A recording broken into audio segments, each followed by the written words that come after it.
Iye moko fait Etienne Tshisekedi na yebde sona lo bape ya sona makufi atiki biso la pongi ya ba bébé. Mwana tango ya luibola la pongi ya ba bébé, tolali pongi ya ba bébé metango tolamuki domoni minembo ekomi na maboko ya Banyamulenge oto ya mbai bango na 95. Bongo tango tuni ndeko Tshisekedi boni minembo ekomi na maboko na bango. Tshisekedi alobi na biso ete Banyamulenge baali ba Congolais. Parc ya Virunga babindele étranger bakomi koya kosala basite touristique wana mosolo wana ezokota na gouvernement wana. Patrick Muya yebisi bakongomani ke basoda ba Uganda na koti te po bokondimela nani so bondimeli gouvernement na biso te. Muya ya moni lokuta place kangi yo ministre collabore na ba Rwandais muto wa travailler pour la batuchi. Quand Tshisekedi a préféré atonga usine ya raffinerie lokola biso mboka eza nango muke tona biso na espace te to kangama demi parcelle bon Rwanda eza munene bake rotonga kuna na Rwanda. Papa Honoré Mbanda loba yango des vivants. Alobi il faut faire attention avec ce garçon, le fils de papa Etienne Tshisekedi. A une ambition ya koteka mboka lelo oyo tosuli wana. Tout ce qui se passe là, eza Félix Moutazo commandité ba biloko wana.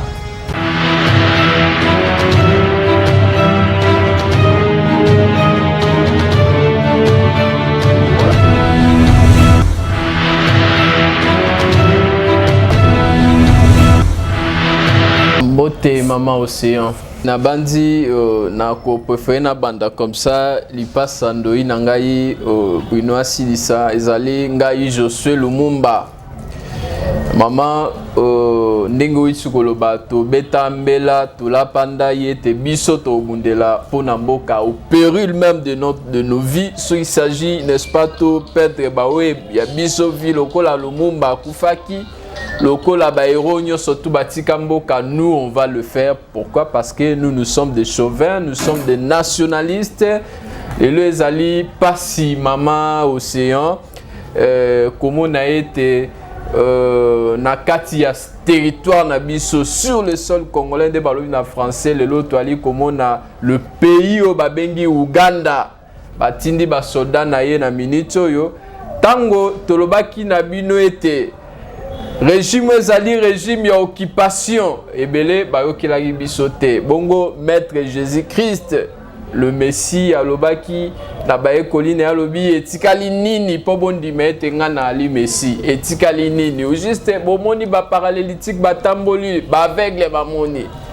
etikali nini to banda koloba na bino awa ke régime o ezali régime ya occupation mais bolandaki biso te mais lelo boali komona ete ndeko ba fezali kolakisa clair leo toali ko vivre lelo encore troupe o bande ko kota lobi o monike no ba Rwanda ba koti ba bimi mais lelo ezali sur le voie officielle troupe ougandaise baye entre parenthèses n'est-ce pas pour na ko traquer ba ADF o bali na territoire na biso soi-disant mais aussi longtemps que territoire na biso ezali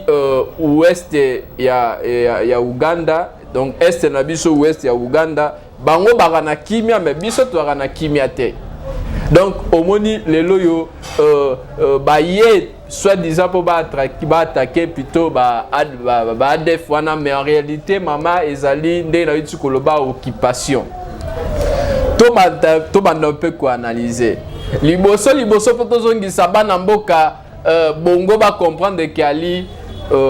régime ya occupation ndeko aye na likanisi ya ko exécuter plan ya ba multinationaux ya ko kabola kita na biso ya ko kabola mboka na biso. Pourquoi? Parce que il y a eu des accords tango esengelaki to kanga mabo to lobaki noto c'est la libérateur ayaki na époque ya Mobutu tango ele biso ba Rwandais to yebi ba accord ya emera na mboka la biso to benga na Mobutu soka kei comme ça biso to exploiter accord wana yebani mokili mobimba monde entier yebi accord wana mais lelo ali komona ete ndekwaye nde na lobaka ke ndaku souvent mutu azikisaka ngo ezaka mwana mboka mopaya bino bozala na mwa keba na mopaya mwa liso ko surveiller mais tango botie mwana mboka bolali pungia ba bebo ba mesano sa biso pungia ba bébé mais pungia ba bebo balali saki biso iye moko fait Etienne Tshisekedi na yebde sona lo bape ya sona makufi atiki biso la pongia ba bébé mwana tango ya luibola la pongia ba bébé tolali pongia ba bébé mais tango tolamuki domoni minembo ekomi na maboko ya Banyamulenge oto yambai bango na 95 bongo tanto tuni ndeko Tshisekedi boni minembo ekomi na maboko na bango Tshisekedi alobi na biso ete Banyamulenge bali ba Congolais wana ezali ya liboso ya mibale tokei kosamba na Rwanda na Burundi na justice internationale bakweyisi bango pour affrontement na bango na mboka na biso basali babundaki esengi ete Rwanda dédommagé biso mais ndeko Tshisekedi alobi na Rwanda Kagame kopesa na biso mbongo te biso toali na mbongo na biso ebele ba Congolais bali ba millionnaire ngana yaki pona komisa ba Congolais ba millionnaire occupation toujours bongo sikoyo Burundi Uganda n'est-ce pas oya boyaki n'est-ce pas kofuta biso mbongo lelo yo ndeko Tshisekedi abengi bango alobi que non voilà boya na sol congolais boya kobundisa ba ADF ba Congolais boye bali plan ya kokabola oya biso kita ya li plan ya kokabola oya biso territoire national na likanisi lo tokomi na 13e prorogation ya état de siège et donc de prorogation en prorogation est-ce que zali plan na iti kolobate ya ba multinationaux ya kokabola oya biso kita to fungola miso awa moni ndeko Tshisekedi alobi ete Kagame c'est mon frère moto aye na ndaku na yo abomeli yo baleki abomeli yo bato bayaya famille lelo yo ndeko Tshisekedi alobi Kagame c'est un frère. Troisième étape na quatrième bomoni na cadre ya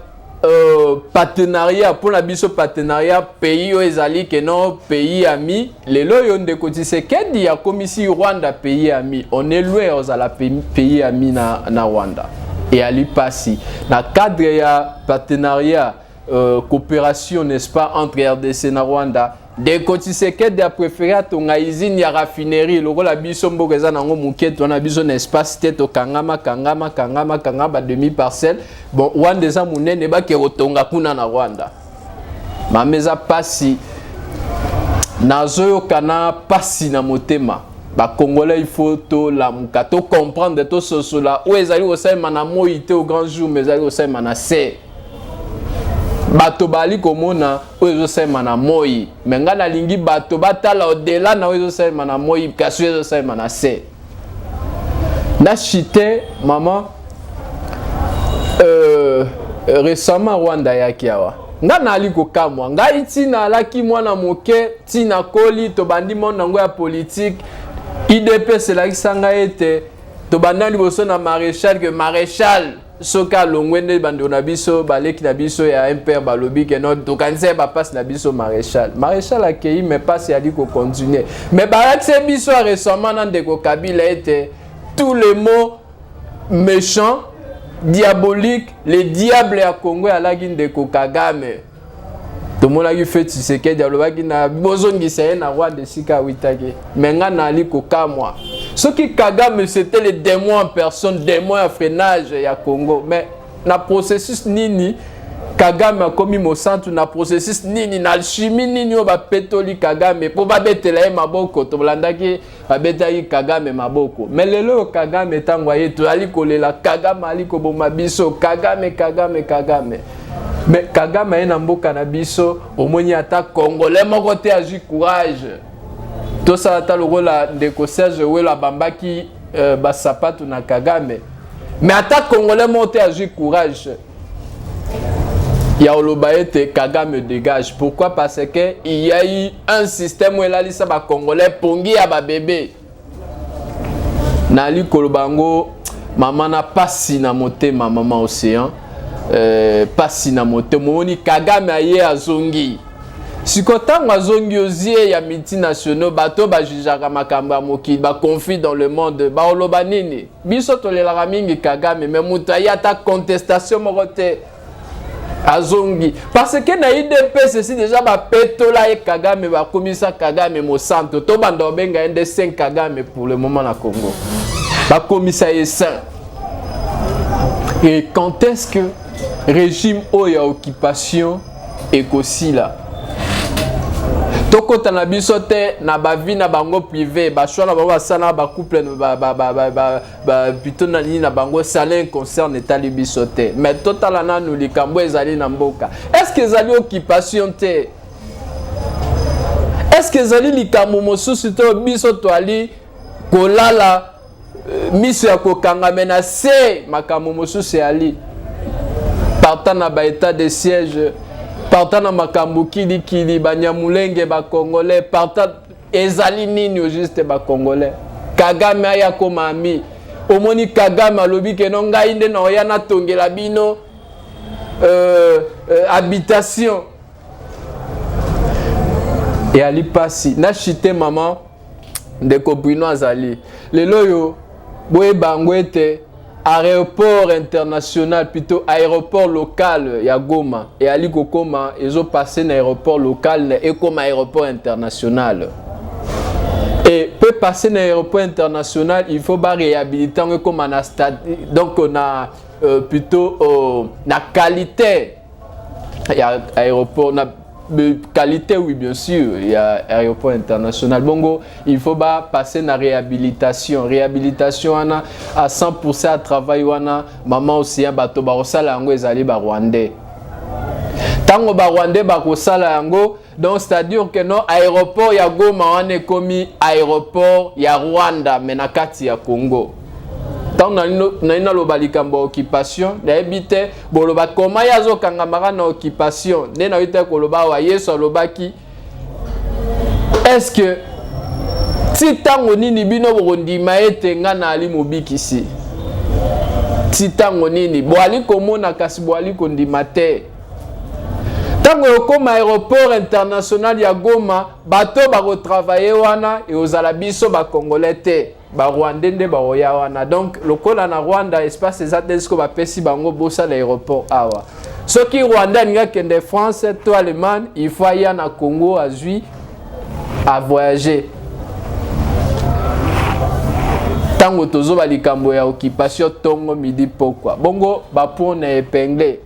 yo congolais zai koyo kangai mekasana na lise so monique nali ko inventer makambwa na koseli ndeko Tshisekedi kwa na lingi ete nga na ala na IDPS na zwa bal na nzoto na ngai mokolo mosusu na olakisa beka libum na nga po mona nde na zwa bal ekota webima wana mambo IDPS mais tango bande obasu pouvoir biso tokanisa kete makambo eko changer ndenge ndeko moko aisenga lobi mais ndenge nini ndeko Tshisekedi tango azwaki pouvoir bino bolamuka kite lo wabwali lamuka bo bimana balabala mais ngana ebise na bibo peut-être biso tobaki lokola ali mwana ave Etienne Tshisekedi atikela biso oya bongisa makambo réponse na zong sege yango wana mais tango mwana ya ve obiso totsaki motema tango mwana ndaku azui makambo toali komona ete e ali na makambo mosusu ali na c'est pourquoi kaka Rwanda pourquoi kaka Uganda na relation internationale de kolimbisa ngai mo moke na chite wana relation internationale ezali na ba pays o babengaka pays frère et pays Mobutu alobaki entre un frère et un ami le choix est clair. L'Ouganda, le Rwanda, bali mosika kozala ni pays frère ni pays ami. On peut citer même l'Angola, où la pays frère na biso RDC. À chaque fois on a eu des problèmes, de ça l'appelle l'armée angolaise et ya nambuga la biso et sunga biso. Même peu dans le passé neto kenda en Angola. Même sous l'Égypte c'est un pays frère. Mais pour na pays yo on gagne qualifié pays ennemi mais ndeko Chilombo lobi ezali pays frère Rwanda Uganda Burundi o bagesaki biso akomisi bango pays frère. Mama Ocean na sukia wa pambate pasi moteme ali kopela moto mbote mingi na équipe technique mobimba Ocean du Congo Kabuya JDK Sele bino nyonso na pesi bino mbote puis ba meilleur vœu na bandeko nyonso bolandaka biso bosute na combat na biso na pesi bino mbote ozomona mama Ocean Patrick Muya ya lokuta ministre de défense lokuta yemoko Chilombo lokuta bayo kosa bato lelo oyo boye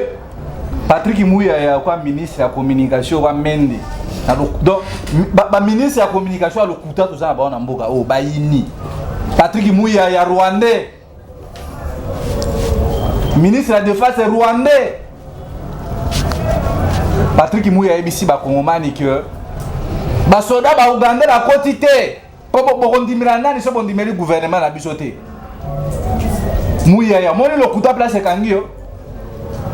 ministre collabore na ba rwandais muto wa travailler pour na ba tuchi tant mozito azolo bato sala bitumba ba rwandais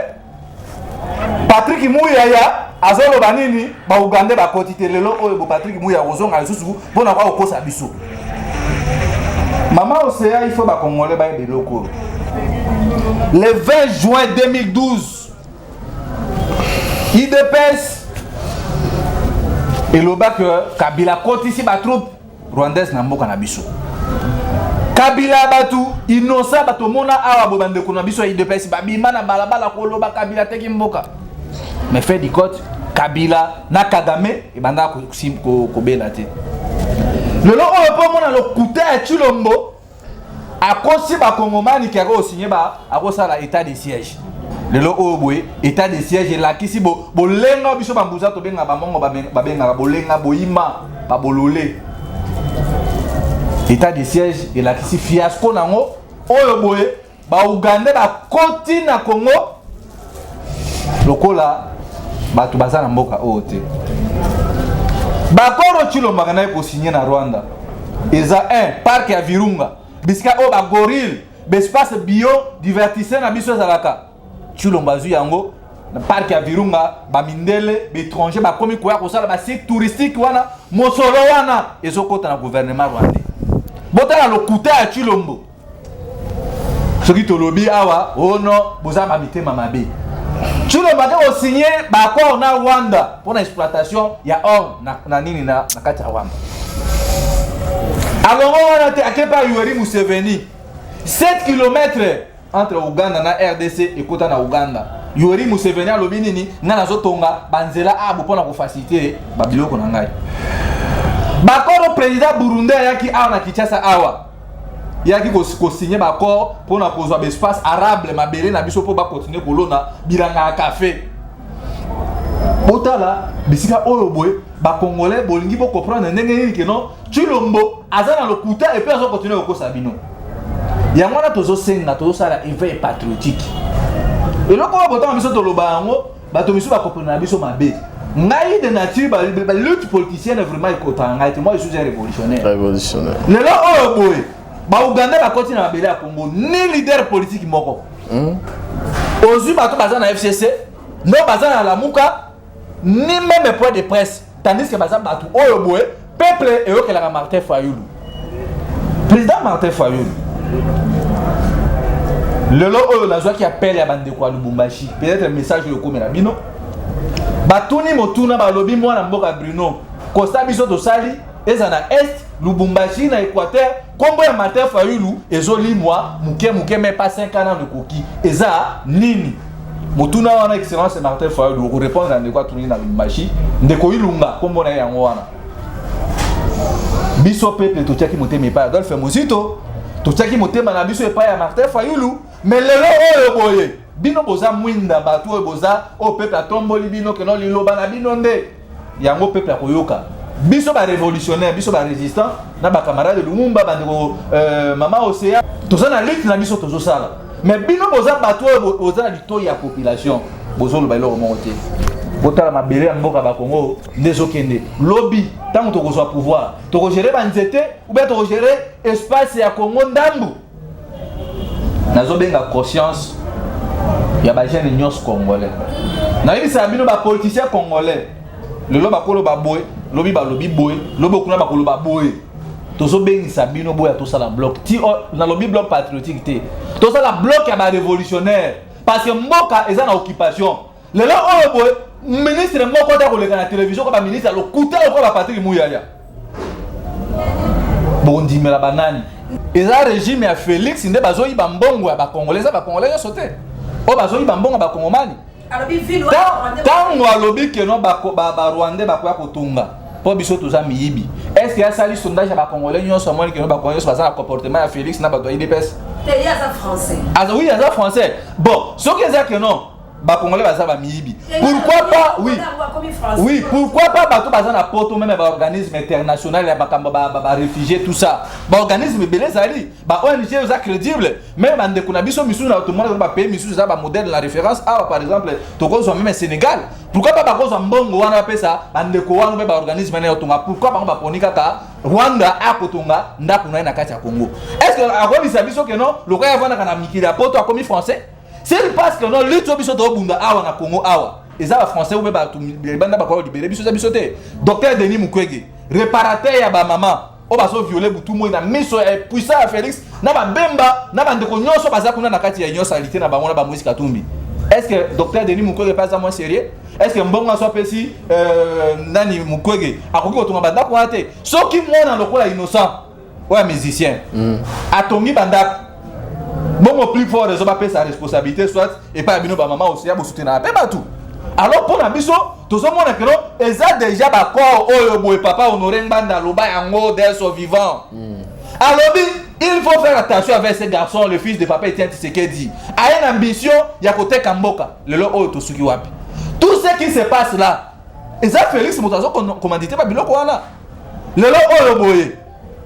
De 1997 peut-être que nous avons des il faut comprendre. Bato bazo tout no ba bituna wana baza peut-être bato bazo tinda bango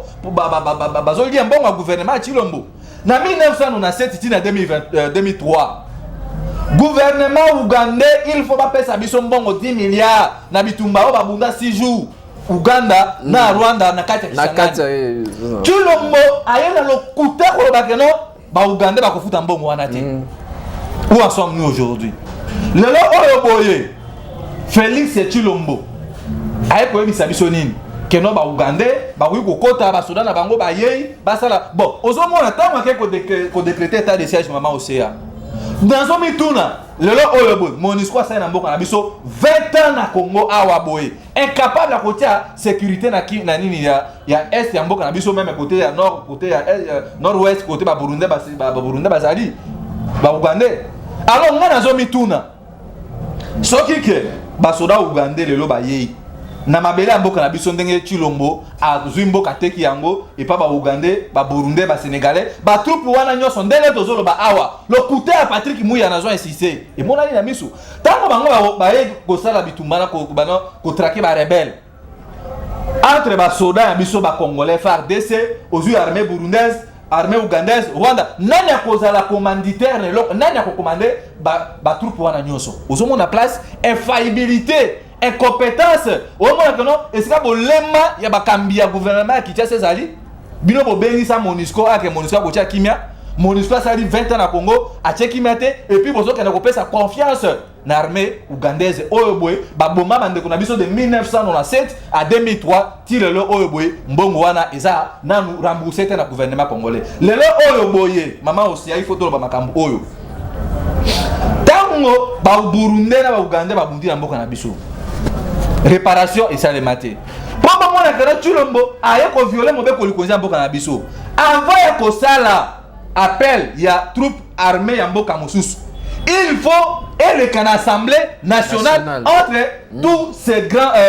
tous ces 4 pays d'Afrique il y a grand lac wana aujourd'hui Burundi Ouganda RDC na Rwanda est-ce que babilo bako wana secret est-ce que les kina 4 parlements ya ba pays mais tu le ma violation mo be ko likonzi Kagame mi komisa Rwanda akoma Rwanda Congo ba dirigeant incompétent oyo botozana bango na Jean-Pierre Bembo biso kanisa que non le kolazaki guerrier akoya ko soutenir Chilombo ba Igwe Bemba komi corrompu tango bozo finga batu ke batangi te siko bino batu amayele bosani na mboka na biso tala lolenge ya mboko tozana ngo yango wana mama Océa ko senga à aide ya armée étrangère na kati ya mboka na bino eza mabete mais il faut eleka na Assemblée nationale yango wana moi particulièrement j'invite les leaders de la Mouka va se prononcer président Martin Fayoulou président Adolphe Muzutu silence na bino soki bolobé le côté peuple azomona 2023 2025 2000 koya kuna peuple congolais ba bosa te donc yango wana maman aussi au monde na biso toza batu o tozo belela tozo benga bino te que no boya bo se joindre na biso pour la kolukanini nous avons besoin mboka na biso tant on a mon image ya mwana mosi na Ituri aza kolela ba Uganda bazokotesala kinga maya miso maya nzoto ya mwana tozo benga ba Rwanda bazana Kinshasa awa bavandi wapi soki côté bandani mola côté Kabila tonga bandako toke na bon marché eza bisino ba Rwanda ba Uganda bavandi babungani te alors biso ba jeune regardez un peu ça ozo ba député o Bobeliezer aucun député ya mboka na biso pona koloba ke makambo esalemi oboy eloko moko te honorable Nembalemba o mono ya matete o Daniel Saf ozo mona bisika o boy bazui bango batie bango na sa chulombo bazui bango atie bango na kati ya malette na ya zotambo na bango bisika tout alors lelo o boy Patrick Muyaya tala lo kuta place bomemi peuple congolais na libunga nana continuation bino ya mwana bandeko moi je suis un révolutionnaire. Je vous invite bandeko nyonso bosa esprit ya libération mboka na biso nazo benga bandeko nyonso ba dame ba providence lukuli soki to sali attention te to continuer na lito to zolanda oyo boy lelo oyo na lobaki loko dans le passé FCC tokeba FCC ko bima peto nana ko sukula FCC la muka lelo oyo bobo comprendre que non ngai makamuna lobaka na monaka musika lelo oyo boy muke kombo la muke zo kena nini ko disparaître FCC sa zonga na scène politique lelo oyo boy IGF euti ko sukola Kabila alobi Kabila tika ko masumu ata moko te Kabila bomane rosimu kende Kabila sa te bino ba jeune de pes tango alingete en complicité na bachilo mola batu nyonso baza mopanzi na ye balobi eloko wana na mituna bino to vana na science te wana elobeli bino ni mboka oyo ba politicien ba ko libérer a monter eza ngai na yo nde ba jeune o toza na conscience tozomona mabe to libérer mboka na biso pour que no lobby bana na biso ba mona nini ela makambo ya malamu soki toza na attention te et cause la dernière génération ya bana babotami na 1990 na bana babotami na 2005 oyo ba komona RDC mobimba bana bazoya après biso est-ce que ba komona RDC mobimba lelo oyo Uganda zui 7 km Chilombo azui parc ya Virunga aéroport ya Goma pesi yango Kagame azui espace mabele na biso wana côté ya Burundi apesi ba Burundais bomo na bisika oyo alors cause la très regrettable départ ya Félix na mandat na ye muto akoya kozamboka mobimba te yango nazo benga bino nyonso boya to sala bloc pour que notre telemela ba Uganda bazana Kinshasa awa parce que d'autres bandits ko benga na ba Burundais ba Rwandais ba banani bazana mboka na biso je crois que solution comme on en et puis communauté internationale il peut sa biso raison mais tant que biso toza toujours na ba divergence na biso na ba ethnie tribale na biso total intérêt général te mboka na biso so kende to bi ke bozana ba émotion na bino ya ba Thompson na bino pole uti na libi ba so meri bino za pora matadi bolongwa ba biloko wana parce que mboka na biso za mboka oyo boy eza na mbisi ebele Lac Albert, Lac Mwero, tozui même abo maya ebale o ebale fleuve Congo pour ne pas na biso na Équateur. Combien de mambisi? Bino mo bimba mbisi. Alors bino temps bozo za divergence wana ba diversion ba mimi bino mboka kuna Félix azoteka mboka. Omoni koloba te que no biso. Il faut que ba parti o kendaki ko s'adhérer na bloc patriotique. Ngai na kendaki ta un révolutionnaire. Ngai na kendaki ko s'adhérer na ba sango te parce que to yebi politique ya ba sango na zalaka. Exactement que nous ba leader musique to balanda ki basango eza basango ne balanda ki ba leader wana la mais le long ma benga eta que révolutionnaire na zomona moi je soutiens Adolphe Mouzitu je soutiens Martin Fayulu mais ma benga na zomona il n'a pas fallu que no ba leader na biso ba ke na makamba bloc patriotique wana le long auto suki watu na bloc patriotique tant on a zo ganga on a zo bisa Martin Fayulu l'excellence président pour que na makambo wana te ba to ba ko yiba pouvoir na yo et puis ba ko diminuer popularité na yo le long oyo boy au moins que non Martin Fayulu a kaboli pouvoir naie na ba force vive nyonso ba kina kati ya bloc patriotique donc kabu na zo constater ezata to ba makambu o ezata zo ebisa excellence na biso mi balé ba bongisa façon ndenge ni bazo mi na biso peuple to lo bati bloc oyo boy soki lelo bino nde bobi que non la muka boketa que la muka te boki ba parti politique est-ce que lelo oyo boy tala marche auto saka le 16 auto bandaka na ropo na nini ngaba awa tala meeting auto saka na Sainte Thérèse alors ngalo ko sanga pasi comme la que non une grande réussite pour na biso ba to la muka il a fallu to continuer na li wana to coincé dans l'action à grande envergure sur le terrain et puis diplomatique. Oui. Mais pour mon bloc patriotique, baduni ya kilanga bato le kuta baboma bande ko na biso pesa ba machette na ba Francis Kalombo à l'époque n'a pas perdu na ba déshonorable n'a pas perdu kuya ko soit le devant ya makamba bloc patriotique ndeko Kabuya. Moi je suis contre cette histoire là. Moi j'étais pas parti comme étant makambo bango wana ba bloc patriotique là on a aussi ba leader na biso ya muka babima na makambo ya bloc patriotique parce que ça ne profite pas le président Martin Fayulu on a qui sondage popularité na Israël et Kiti. Batwa est batiaki na mutema comme un libérateur. Bande konana kuna na Bumba, na Bassan Fusu, na Bandundu, na Isiro, RDC Mobimba. Tala le popularité président Martin Fayulu Kiti pour anini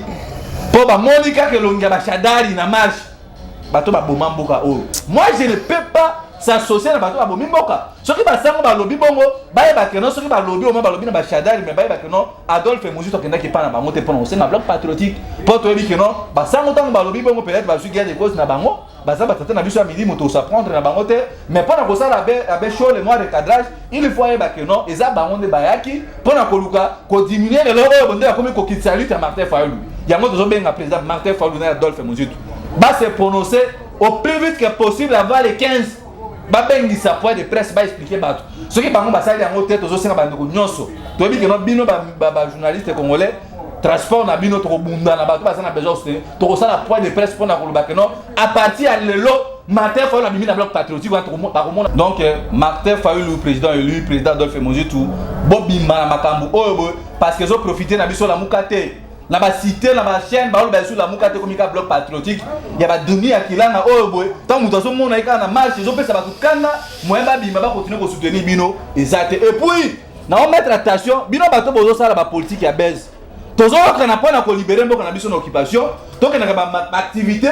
bino bozo na ba centre na ba loyenge na bino po ba mona bino na ba télévision tozo mettre bino à garde je crois biso toza bana tiangu. Prochainement, ce que l'on se répéter les choses pour nous semer trouble. Politique ma belle besoin la mission politique à popularité qui déjà lelo. Tous os maîtres yo mutozo sa babilo ko na il faut soupçon. Le lo oh boso qui Martin Fayulu la zubi so tout reçoit. Ce que Adolphe Muzi ta zubi so tout bonga. Mais ce que on ça la politique na yo, ya ki déjà lelo ya koluka bato ba mona rayo. Tango tambola ki bitambo ta moyo ke na ba voyage na biso sa ki na biso o yo ka babilo ko nezate. To lingate ke no biso toja une nouvelle génération, bato ba ko ma ko biso toujours na kati ya sa ki moko. Et comme il y a un problème, il y a une conférence, il y a fait souka, tout ça la lutte pour libérer les biso, tu le mazum c'est ça et l'autre est la priorité pour Nabiso. Église catholique, église Nganayebi, non seulement côté au milieu du village, mais aussi côté à vérité. Mais tango église, il faut les loto le bayango maman aussi aux alliés nanga munangai, les loto soki Tshisekedi ayambaki ba catholique. Soka yambaki bango ezali pa monaki activité à la récit population répondaki na bloc patriotique mona mboka Fayulu mais biso to répondaki na biso menasi mais alaki na bandeko ya biso ya église balai na likanisi mosusu na sim na ya bongo ya moto soki ndeko Tshisekedi yambaki bango pa monaki kobanga mais attachement oyo mais ni tete l'amour qu'est-ce que ndeko Tshisekedi na benga na ndeko bo excusez ngai na ebite so ali ndeko nanga to ya Kagame mais ni tete ati plutôt en plein wana aux population répondaki mais Tshisekedi Félix Nganga ya mbabango te ngai nazalaka na logique ya maponamite nga na ali révolutionnaire na ndeko Bruno ba mama aussi ya ba trésor king bandeko providence to ali mo ebele to ali na idéologie à révolution populaire. Na chité pona lo baboye. Na révolution populaire na kiela si révolution populaire to lo bakaete ba libéraka peuple te kasi peuple a se libéraka. Comme exemple to lo bakaete tango to kangaki maboko to zela libérateur aya ko libérer biso nde Moïse Kabila yaki ameme biso ba Rwandais ba Burundais ba Ougandais. Pasi na biso bandaki depuis mukolo wana le 17 mai les 17 mai maman océan les 17 mai bariaki pasi na biso ya ba congolais bandaki les 17 mai parce que ndeko asignaki ba accord na ava comme président que tala bozo bwe biso to moni libérateur aye les 17 mai à côté biso na kin kasi libérateur azaki na ba accord ndenge moko pe wandeko Tshisekedi ntango akoti na pouvoir alaki na bakor oyo asignaki. Mais ntango biso tokanga maboko tozela libérateur ntango akoya boyeba ete ntango akos'impose biso nde tozala devoir ya redevabilité envers libérateur parce qu'a libéré biso. Mais ntango biso moko peuple se prendre en charge se libérer. C'est à ce moment-là que tu as fait indépendance et puis tu es autonome. Voilà, numéro nangai, je crois que contacter moi beaucoup plus sur WhatsApp, plutôt Facebook, José Bung Lumumba.